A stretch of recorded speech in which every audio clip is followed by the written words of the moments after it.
5 पैसे में बेच रहे हैं आउट ऑफ द मनी का। आउट ऑफ द मनी के ऑप्शंस में हार्डली लिक्विडिटी होती, कोई ट्रेड करता नहीं, और आप इन्हें ट्रेड पूरा घुमा दिया तुरंत प्रवाह से आपके, मतलब सोचिए ₹1.5 में आप पुट खरीदे 5 पैसे में बेचे, आपके अकाउंट में कितना लॉस आ जाएगा। सेम इन्होंने कोल इंडिया में यही किया, ₹1.5 में कॉल बेची और ₹5 में उसी कॉल को वापस खरीद लिया, तो आपके नुकसान ही नुकसान आ गया। GMR का कॉल ₹1.5 में बेचा है, 15 पैसे में इनके अकाउंट में खरीदा है पहले, तो आप सोच सकते हैं कि किस तरह से 15 पैसे में बेचा है और ₹1.5 में खरीदा है, यानी कि कुल मिलाकर out of the money options trade करके इनके अकाउंट में लॉस दे देगा, आपके अकाउंट में पूरा का पूरा नुकसान आ गया। यही कहानी है आपकी। बराबर। और ये तुरंत मतलब मिनटों में बात करते करते हो गया।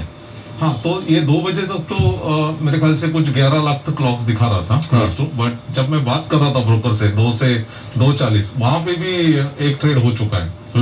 वो टाइम पे भी उसने एक ट्रेड कर चुका है, और जब मुझे बोला गया कि नहीं अभी आपको तो पुलिस स्टेशन जाना है कंप्लेंट करने के लिए, तो पुलिस स्टेशन वहां से ऐसे बोला गया कि आपको पुलिस स्टेशन जाना है और पुलिस स्टेशन से आपको ईमेल भेजना है ब्रोकर को, और फिर ब्रोकर एक्ट करेगा। आप, मैं जस्ट इमेजिन कर रहा था, मेरे सामने बिट चौकी था जहाँ पे मैंने जितना देखा है, मैंने तो उधर ना कंप्यूटर देखा है ना लैपटॉप देखा है, तो मैं सोचने लगा कि ये बिट चौकी में जाके कैसे ईमेल बताएगा। तो ब्रोकर से जो इन्फॉर्मेशन आई वो भी क्लियर नहीं थी, नियरेस्ट पुलिस चौकी, know that was not a correct information. और दूसरा है कि ब्रोकर चाहता आपके इतने बोलने के बाद तुरंत अकाउंट ब्लॉक कर देता, नहीं हुआ। वो 2 से 2:40 भी एक ट्रांजैक्शन हुआ, और उसके बाद में 2:40 से 3:05 तक भी दूसरा ट्रांजैक्शन हुआ। My God. तो मतलब अगर ब्रोकर थोड़ी सावधानी रखकर, अगर तो ये इस केस में तो मतलब आप क्लियर कट ये है कि इन्हें पूरा अंदाजा है, इन्होंने कोई इन्फॉर्मेशन शेयर नहीं की। सचिन, कुछ भी नहीं किया इन्होंने, तो फिर कैसे हैक हो गया? सामने सामने देख रहे हैं अकाउंट, इनका पासवर्ड बार बार रीसेट हो रहा है, मतलब ये कैसे? जी बिल्कुल, मुझे तो ऐसा लगता है कि हैकर्स जो है वो पूरी प्लानिंग के साथ आए ये डीमैट अकाउंट फ्रॉड करने के लिए, क्योंकि उन्हें पता है कि सामने वाले जो विक्टिम है उनके अकाउंट में कितनी फंड है या कितने पोजीशंस है। जैसे हम रिटायर्ड सर का देख लेंगे तो 1.5 करोड़ था, तो उन्होंने पता किया कि 1.5 करोड़ की बैलेंस है, तो हमें इतना मार्जिन या इतना यूटिलाइज करने मिलेगा। इनके केस में 36 लाख के शेयर्स ऑलरेडी बिक गए। अब मैं तो इनको थोड़ा नसीब वाला मानता हूँ, क्योंकि इनकी अलर्टनेस थी, ये भी पासवर्ड रिसेट कर रहे थे, वरना 10 लाख के बदले कम से कम 20-25 लाख रुपए का लॉस करने की पूरी तैयारी करके आए थे हैकर्स। ये तो ये पासवर्ड बीच में रिसेट कर रहे थे, क्योंकि आपने नोटिस किया 2:05 में इन्होंने पासवर्ड रिसेट किया, उसके बावजूद भी इनके फिर से पासवर्ड रिसेट हो रहे थे। मतलब हैकर्स की इतनी तैयारी थी कि पासवर्ड रिसेट करने के 2 तरीके होंगे, या OTP जो SMS पे आएगा फोन के ऊपर या ईमेल के ऊपर, तो दोनों में से एक तो कॉम्प्रोमाइज करके रखा था। तो ये पासवर्ड रिसेट कर रहे थे फोन के ऊपर और हैकर रिसेट कर रहा होगा ईमेल के ऊपर। हैकर की इतनी आप बोल सकते हो कि उन्हें पता था कि विक्टिम पासवर्ड रिसेट कर रहा है, उसके बावजूद भी वो फिर से पासवर्ड रिसेट करके अपने ट्रांजैक्शंस को एग्जीक्यूट कर रहे थे। मतलब उनकी प्लानिंग थी कि ये स्टेट में ये ट्रांजैक्शन एग्जीक्यूट करना है, इनके पास 30 लाख रुपए की बैलेंस रहेगी और हमें 30 लाख तक की फंड यूटिलाइज करनी है करके। ये तभी पॉसिबल हुआ होगा जब इन्होंने पहले इनका डीमैट अकाउंट कहीं से भी उनकी इन्फॉर्मेशन मिली होगी, इतने शेयर्स है, हमें इनका पीछे का मेल अकाउंट ये है, या तो डीमैट अकाउंट कॉम्प्रोमाइज। सचिन वही है कि जब ये तो कुछ समझदार है, IT प्रोफेशनल है, इन्होंने कहीं कोई ऐसा काम ही नहीं किया जिससे कि थोड़ा भी डाउट हो कि ऐसा हो सकता है। तो आप दोनों को लगता है कोई क्या चीज से हो सकता है, मतलब क्या ऐसा क्या हो जिससे हैक हो? सर देखो, अगर इन्होंने किसी लिंक के ऊपर टिक नहीं किया, ना इन्होंने कोई OTP दी है, ठीक है, तो ये है क्या ब्रोकर के यहाँ से लीक हो सकता है सर कि ब्रोकर के वहाँ से जैसे एप्लीकेशंस बने, तो एप्लीकेशन कितने सिक्योर है कि एप्लीकेशन के जब हम लोग पासवर्ड रीसेट लिंक मारते हैं, जैसे हम लोग ने यूजर नेम डाल दिया, फॉरगेट पासवर्ड पे टिक किया, रीसेट लिंक कहीं जाती है, तो रीसेट लिंक जहाँ पे जाती है तो हैकर उसको man in the middle attack करके जो रीसेट लिंक जा रही है उसको मैनिपुलेट करके इनके पास ना पहुंच के हैकर के खुद के पास जा सकते हैं। मतलब वो एक तरीका हो सकता है, जो ईमेल आ रही है वो हैकर्स के पास जा रही है, न कि आपके पास। मतलब उनका एप्लीकेशन इतना वीक होना चाहिए, ब्रोकर को वो वनरेबिलिटी, वो वीकनेस पता हो गई होगी वैसे, लेकिन अगर वो वनरेबिलिटी वीकनेस भी पता चलती है कि भाई एप्लीकेशन तो बाहर से दिखता है, हमने एप्लीकेशन को स्कैन मारा, मैं कोई भी यूजर नेम डाल दूंगा, फॉरगेट पासवर्ड पे टिक किया, लिंक कहीं और जाने के बदले मैं मेरे पास लिंक मंगा लूँ, लेकिन मुझे कैसे पता चलेगा कि इस ब्रोकर के पास कितने डीमैट अकाउंट्स है जिसकी फंडिंग इतनी है जहाँ से, तो वो भी एक दूसरा तरीका, बैकएंड से कहीं तो भी इंफॉर्मेशन लीक हो सकती है। ये तो टेक्निकल तरीका हो सकता है कि मैं पासवर्ड रीसेट की लिंक मेरे पास मंगा लूँ, वो एक टेक्निकल तरीका है, एक हैकर्स तरीका, एक वनरेबिलिटी, एक वीकनेस है जो मैं एक्सप्लॉइट कर रहा हूँ कोई भी हैकर। बट डीमैट अकाउंट में इतना इंफॉर्मेशन, मतलब या तो पूरा डेटाबेस लीक हो गया है उनका, जिनसे हमें पता चलता है कि भाई इनके पास 1000 अकाउंट्स है, उसमें ये डीमैट अकाउंट्स है और उसकी इतनी फंडिंग है, और वहाँ से वो और आई थिंक जो हमारे तीसरे व्यक्ति हैं हमारे साथ जो पीड़ित हैं इस मामले में, वो खुद एक प्राइवेट एम्प्लॉई है, और आई थिंक आपके भी ऑनलाइन जो ट्रेडिंग प्लेटफॉर्म्स हैं, आप दोनों के अकाउंट एक ही जगह है, राइट? तो आपके साथ क्या हुआ जरा बताइए। आप कब कितनी उम्र आपकी, कब से आप मार्केट में हैं? सर मेरी उम्र 36 इयर्स है। पहले तो मैं first of all thank you करूंगा जी बिजनेस का और अनिल जी, आपने हमें इतना इम्पोर्टेंट चीज़ आपने उठाई यहाँ पे।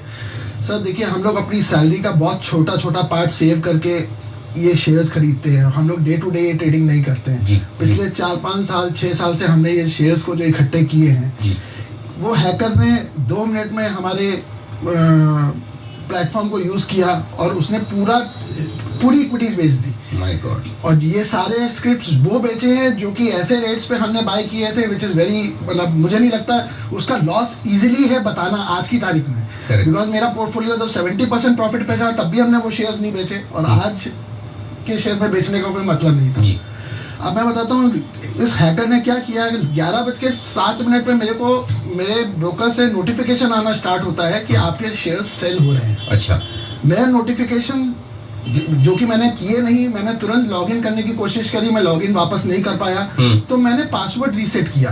आई थॉट मे बी मेरा पासवर्ड एक्सपायर, कुछ भी हुआ कि मैं लॉगिन नहीं कर पा रहा हूँ। मैंने 11:14 पे लॉगिन किया, लॉगिन रीसेट करके देखा तो मेरे शेयर सब बिक चुके हैं। तो मैंने इमीडिएटली 2 मिनट में उनको कॉल किया अपने ब्रोकर को कि भाई ये उसमें मेरे को उनको कॉल करके 27 मिनट लगे।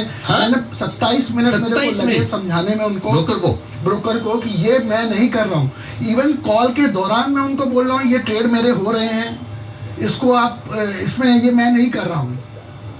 तो यहाँ पे तो मैं फर्स्ट ऑफ ऑल मैं बताऊंगा कि ब्रोकर उनको यहाँ पे स्टॉप करना चाहिए था। एब्सोल्युटली। तो आपके दोनों के केस में एक क्लियर कट केस है कि ब्रोकर को तुरंत ब्लॉक करना चाहिए। मेरे केस में 40 मिनट। 40 मिनट? 2 से 2:40। और कौन है आपके ब्रोकर? सर मैं ब्रोकर का नाम हाँ ओके, वो आपकी मर्जी पर है, लेकिन लीडिंग आपके online one of the biggest broker. आप सोच लीजिए जिस ब्रोकर को आप लीडिंग ऑनलाइन सबसे बड़ा ब्रोकर मानते हैं, उसके ये तो ऐसा हो गया कि आप फायर ब्रिगेड पे फोन करें कि आग लगी है, और फायर ब्रिगेड ये पूछे कि कहाँ लगी है, किसने लगाई है, कितनी बड़ी लगी है, कब से चल रही है, मतलब उस प्रोसेस में ही आपका पूरा टाइम पास कर ले, और बजाय फायर ब्रिगेड भेजने के, राइट? हमें ऐसा भी दिखाया गया कि आग आपने ही लगाई है। अच्छा आगे। अच्छा, आप हमने ये केस को एनएससी में भी प्रेजेंट किया कि हम लोगों के साथ ये हमने कंप्लेंट लॉन्च करी, उस पर भी उनके रिप्रेजेंटेटिव का बोलना था हम 2 lakh account per day open करते हैं, ये आपके साथ ही क्यों हुआ? हमने कहा ये आपको देखना है कि हमारे यहाँ वो क्या चाहते हैं सबके साथ हो? वो आपके साथ ही हुआ है। गजब है। और ये क्या जवाब है? मैं उनसे वो बोल रहे कि आपने ऑप्शन, उन्होंने 1-2 टेक्निकल ऑप्शन है जो कि मैं कॉल के दौरान उन्होंने बोला कि आपको ये यूज करने चाहिए थे। तो मैंने बोला जब मैं आपके कस्टमर केयर के साथ हूँ, वो उसको सजेशन देना था मेरे को कि आप ये ऑप्शन यूज कीजिए। Correct. Because we are not very expert in that. Absolutely. आप ब्रोकर थोड़ी है, आप तो कस्टमर है। अगर आप में इतनी समझ होती तो आप ही इंडिया का नंबर 1 ट्रेडिंग प्लेटफॉर्म खोलकर बैठ जाते। वही तो उस दौरान उसने मेरे अकाउंट से सारे शेयर्स बेचे, मेरे जो जितने भी प्रीमियम शेयर्स थे, और उसने जो ऑप्शन बाय किया वो ऐसे रेट पे बाय किया which is ITC 192.5 July expiry, which is not at all possible for trade। 300 रुपए पे चल रहा है, 192 का आप out of the money option जाकर ट्रेड कर रहे हैं, यानी कि आपको लॉस देना है। सामने वाले खरीदने वाला आप है, बेचने वाला कोई और है, नेचुरली आपके अकाउंट में उसने पूरा 106 लॉट उसने मेरे अकाउंट से बाय किए। 106 लॉट ITC के? ITC के। तो और उसने 3200 शेयर की लॉट साइज है उसकी। My God. ओके, तो ये पूरा का पूरा लॉस आपके अकाउंट में उन्होंने, पूरा अकाउंट मेरे अकाउंट में लॉस दिया उन्होंने। पर इसमें मैं एक और ऐड ऑन करूंगा, इसमें मेरे केस में जब उन्होंने ये सजेस्ट किया आप FIR कीजिए, ये कीजिए, मेरे केस में ये कि मैं हेल्प करूंगा कि पुलिस ने इमीडिएट एक्शन लिया। और उसने इमीडिएटली एक्सचेंज को या बाकी जिसको भी जहाँ पे कुछ होल्ड करने की थी, पुलिस ने बहुत अच्छा रोल प्ले किया। अब आगे का प्रोसीजर आप समझ सकते हैं कि उसको कैसे फाइट करना है, which is very difficult। बिल्कुल। दीपिका जी कुछ कहना चाहती है? मैं यही पॉइंट आउट करना चाहती थी, जब हम आपसे कुछ कर रहे थे, कितने टाइम रीसेट हुए थे पासवर्ड्स? सो मेरे केस में मैंने देखा तो total 6 to 7 times in that whole day जी पासवर्ड रीसेट हुआ है। एंड आपके केस में? मेरे केस में भी 3 बार, 3 से 4 बार उन्होंने चेंज किया है, जिसमें से मेरे को ऑटो में मेल भी नहीं आया। इवन उन्होंने फिर उनका ज़रूरा का बोलना है कोई बात नहीं, अब तो निकल गया आपके मुंह से। ठीक है, कोई फर्क नहीं पड़ता और कोई डरने की बात भी नहीं है। ये तो है, उसमें क्या है, ये आपकी कहानी है, कहानी और सच है ना। आपने थोड़ी गलत किया, गलत आपके साथ हुआ, आपको कोई डरने की जरूरत नहीं है। निश्चित रहिए, आप जी बिजनेस के जी मीडिया के प्लेटफॉर्म पे बैठे हैं, बिल्कुल निश्चिंत रहिए और आपको न्याय मिले, आपका केस सोल्व हो, उसकी जिम्मेदारी हमारी भी है और हम उसके लिए पूरी कोशिश करेंगे। Thank you. बिल्कुल आप निश्चित होकर अपनी बात रखिए। इसमें यही है कि हम लोगों का ये भी बोलना है साथ में कि भाई जब ये पासवर्ड रीसेट हुआ, अगर किसी ने ईमेल के थ्रू भी किया तो क्या उसका नोटिफिकेशन मोबाइल पे आना नहीं बनता है? अगर आज हम छोटा ट्रांजैक्शन करते हैं तो उसका ट्रांजैक्शन इन द सेंस हम पासवर्ड रीसेट भी करते हैं, उसका मोबाइल में करेक्ट आता है। करेक्ट। इसका कोई पासवर्ड नहीं आया हम लोगों के मोबाइल पे, तो ये भी एक बहुत बड़ा जी। तो अब ये है, इन्होंने कुछ भी नहीं किया, फिर भी इनके अकाउंट से शेयर निकल रहे हैं और लॉस के ट्रेड हुए जा रहे हैं ऑप्शन से आउट ऑफ द मनी। 300 रुपए का आईटीसी का भाव चलता है, 290 का, 190 192 के out of the money option trade करके तुरंत मिनटों में। कैसे पता चले फिर कि इससे बचे कैसे? जी, तो अभी ये जो हमारे जितने भी ऑनलाइन ब्रोकर्स आते जा रहे हैं, इन लोग यूजेबिलिटी की आड़ में इतने फीचर्स डाल रहे हैं, ऑटोमेटिक एआई वाले फीचर्स, बट हमें इनसे ये भी पूछना चाहिए कि क्या सिक्योरिटी के लिए वो उतने ही प्रयास डाल रहे हैं? Absolutely. अभी जैसे यहाँ पे देखा 7 बार 3 बार ठीक है, मान भी सकते हैं, बट 7 बार पासवर्ड रीसेट करना कोई आम बात नहीं होती है।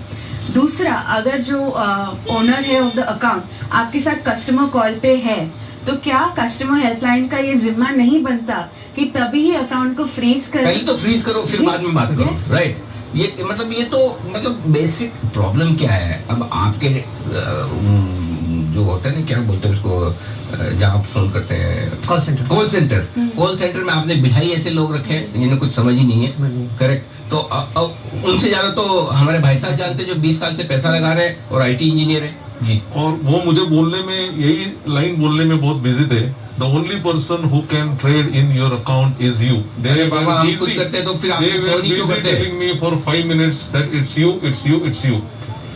मतलब ये तो बेसिक प्रॉब्लम ही है। एनीवे, अब आइए, हमारे साथ है मेरे सहयोगी आशीष चतुर्वेदी और आशीष आपको ये बताने जा रहे हैं, इस पूरे मामले को वो बहुत बारीकी से, गहराई से ट्रैक कर रहे हैं। आशीष बताइए, इस मामले में क्या कुछ एक्शन हुआ है, क्या स्टेटस है और आगे क्या होने की तैयारी है? सर, एक जो केस है सबको हमने पर्सनली ट्रैक किया और सब पर जो है हम नजर रख रहे हैं। जांच एजेंसियों के साथ, एक्सचेंजेस पर भी इस पे सीधे तौर पर बात हो रही है। सभी केसेस का अपडेट आपके सामने रख देता हूं। सबसे पहले अगर आप देखें तो जो सरकारी कर्मचारी है, केस को ऐसे रेफर कर रहा हूं, वहां पर अगर आप देखें तो ब्रोकर की तरफ से जो प्रोएक्टिव स्टेप्स लिए थे वो काफी हद तक काम आए। और जो पुलिस है, इन्होंने जो एनएससी को लेटर लिखा, इसके बाद जो पे आउट है वो ब्लॉक हो गया। अच्छा, इस केस में मैं आपको बता दूं कि जो स्टॉक, कचरा स्टॉक जिसका जिक्र किया जा रहा है, जो इनके अकाउंट में खरीदा गया है, वो दरअसल बेचा है प्रमोटर ने। कनानी इंडस्ट्रीज के जो प्रमोटर हैं, उन्होंने ये स्टॉक बेचा है। इसका सेटलमेंट अभी तक रुका हुआ है। इनफैक्ट कनानी इंडस्ट्रीज के जो प्रमोटर है, जिनका नाम मैं ले रहा हूं, हर्षल प्रेम जी कनानी, इनके तरफ से जो है पे आउट रुका हुआ है और वो एक्सचेंज को गुहार लगा रहे हैं कि उन्हें बिजनेस पर्पसेस के लिए पैसे की जरूरत है, आप तुरंत इनका जो पे आउट है वो रिलीज कर दीजिए। फिलहाल एक बढ़िया अपडेट ये भी है कि इनके मामले में 2 से 3 लोगों की जो गिरफ्तारी है वो मुझे पुलिस सूत्रों के द्वारा पता चली है कि गिरफ्तारी भी हो चुकी है। तो केस पूरी तरीके से ऑन ट्रैक है और हो सकता है कि जल्दी इसका निष्कर्ष भी आपको नजर आए। सर, जो दूसरा केस है वो भी आपके सामने रखता हूं कि जो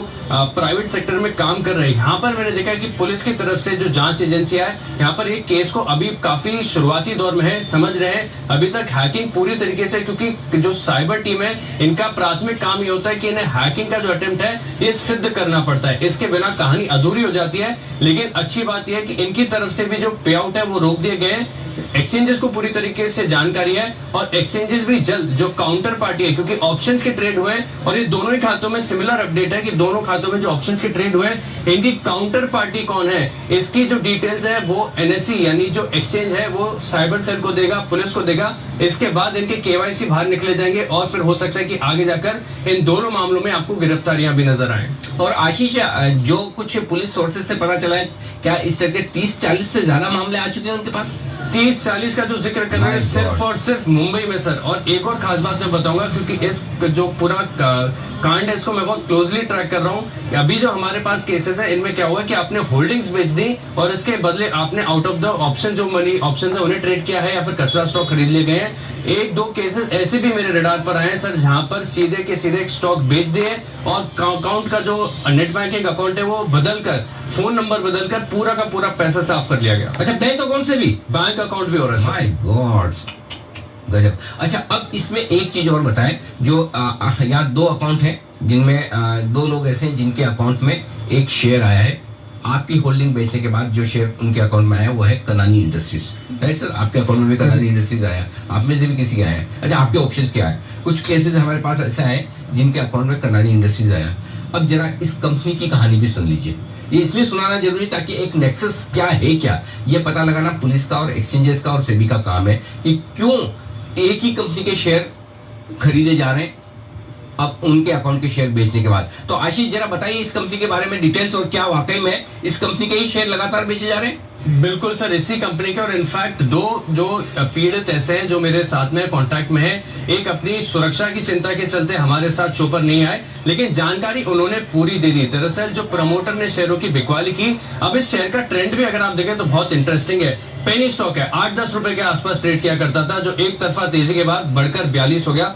आपको तारीख बताता हूँ, 20 मई को 42 का स्टॉक रेट पीक बना है और लगातार अगर आप देखें तो प्रमोटर जो है, जिनका नाम मैंने लिया कि हर्षिल कनानी साहब जो है, ये लगातार बेचते जा रहे हैं। 2 मई को 32 रुपए का भाव था, यहाँ से देखें फिर 42 की जो है पीक टच की। लेकिन शेयरों की बिकवाली का क्रम अगर आप देखें तो लगातार प्रमोटर की तरफ से जो सप्लाई है वो होती नजर आ रही है। 30 जून को करीब 8,70,000 शेयर जो है वो बेचे गए।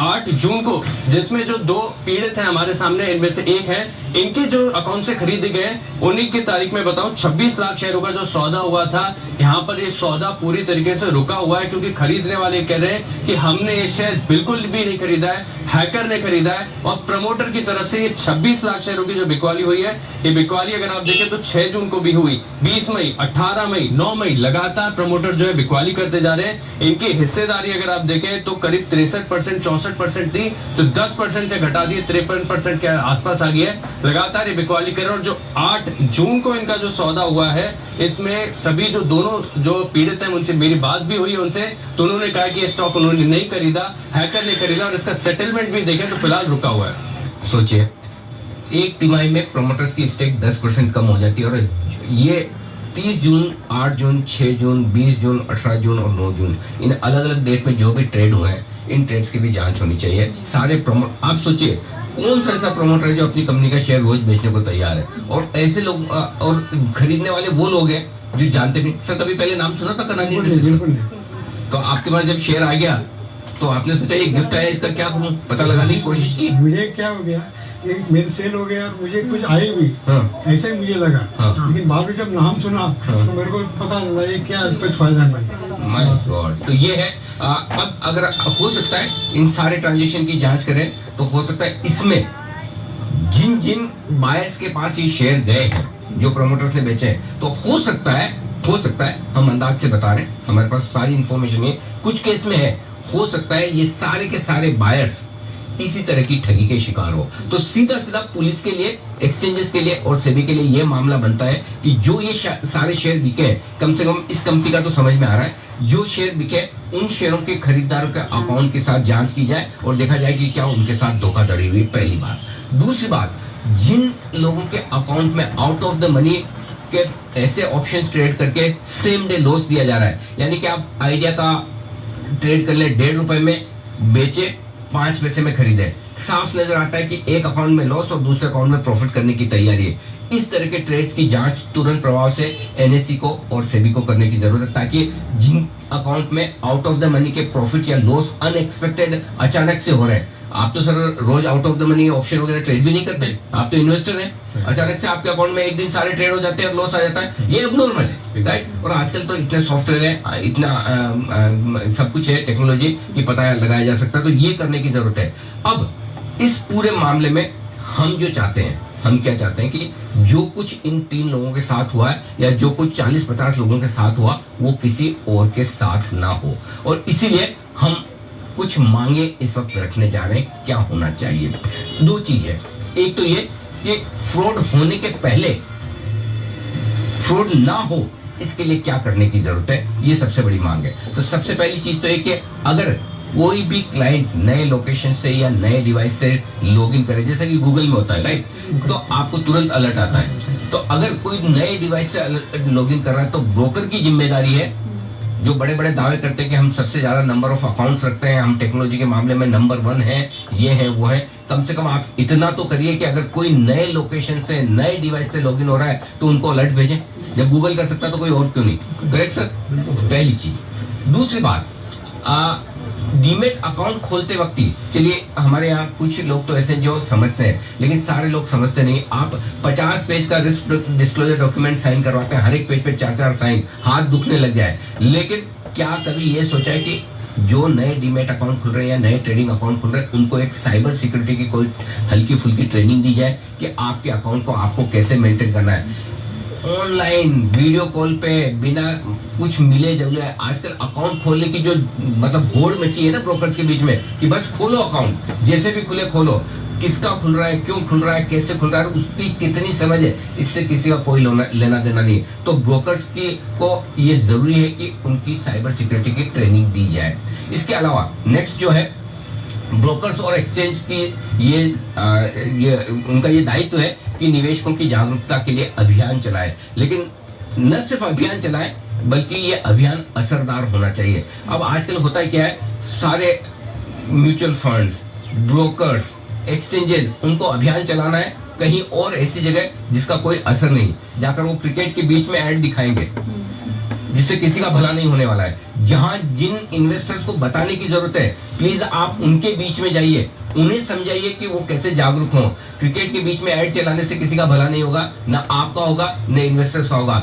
जहां एक्शन होना चाहिए, जिस जगह जाकर आपको ग्राउंड लेवल पर समझाना चाहिए वो समझाए, तभी जाकर इसकी बात होगी। और इसके अलावा ये सारा जो कुछ है ये नाम के लिए नहीं काम के लिए होना चाहिए। असरदार तरीके से सही प्लेटफॉर्म पर आप ये करें, ये ज्यादा जरूरी है ताकि फ्रॉड ना हो।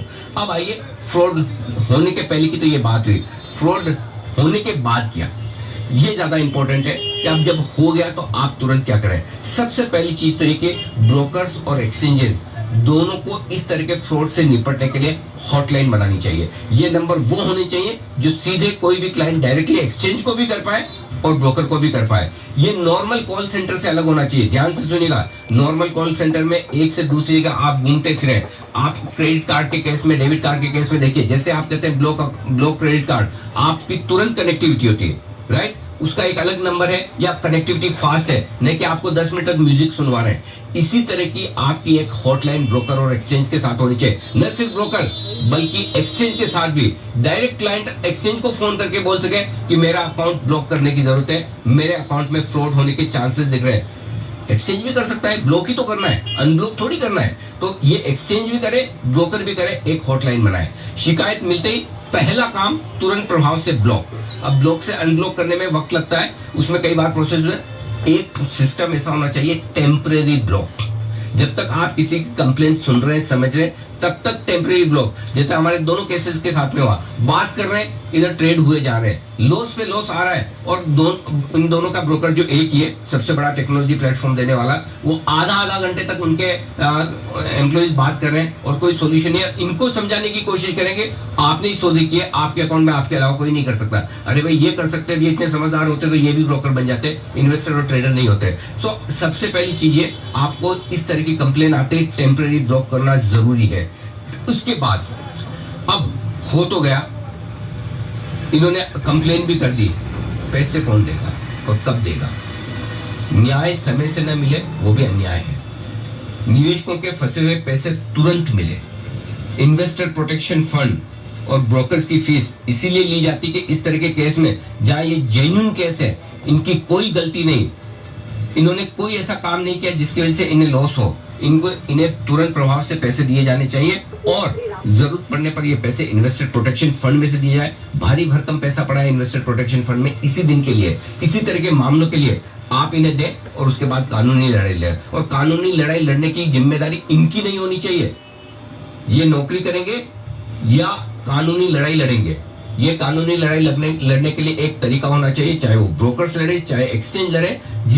पुलिस के पास जाने का जो सिस्टम है, एक बार इनकी कंप्लेन होने के बाद हर रोज अगर ये पुलिस स्टेशन के चक्कर काटेंगे तो ना अपना बिजनेस कर पाएंगे, ना अपना काम कर पाएंगे।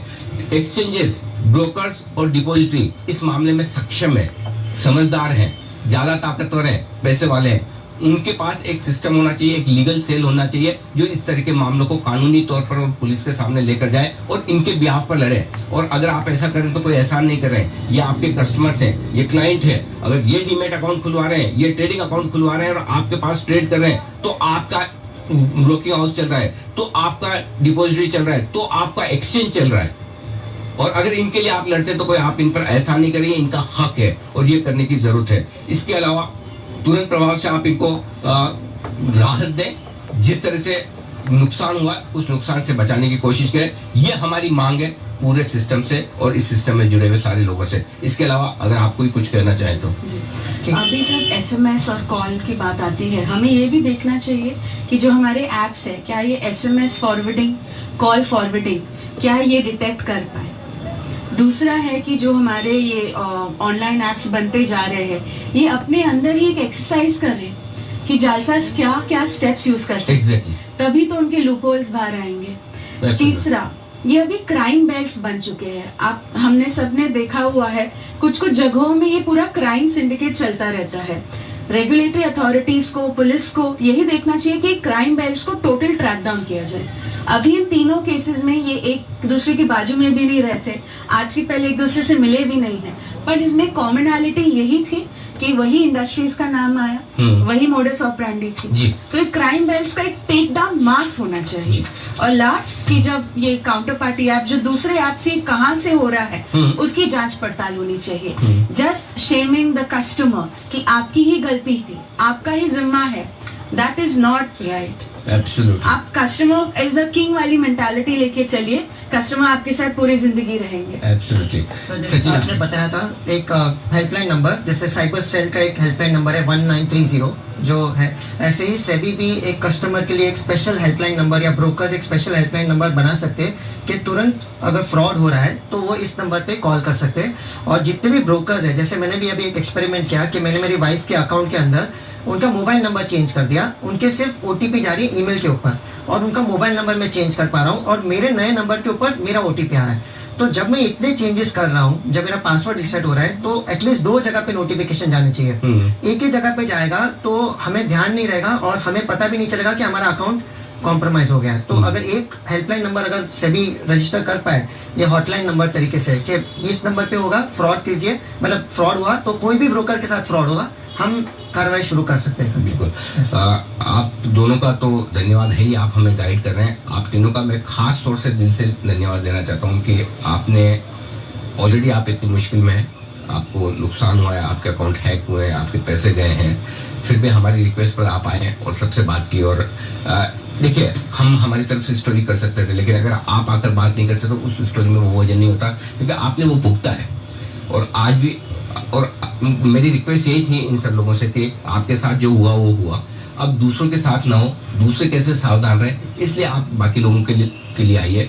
आप सब चाहते थे कि आपकी आइडेंटिटी मैं ना बताऊं, इसलिए हमने आपकी आइडेंटिटी नहीं बताई है, हमने सिर्फ आपका परिचय दिया कि क्या करते हैं क्या नहीं, ताकि आपको एक आइडिया लगे। लेकिन आपने अपनी तरफ से एक अच्छा नागरिक होने की जिम्मेदारी निभाई है।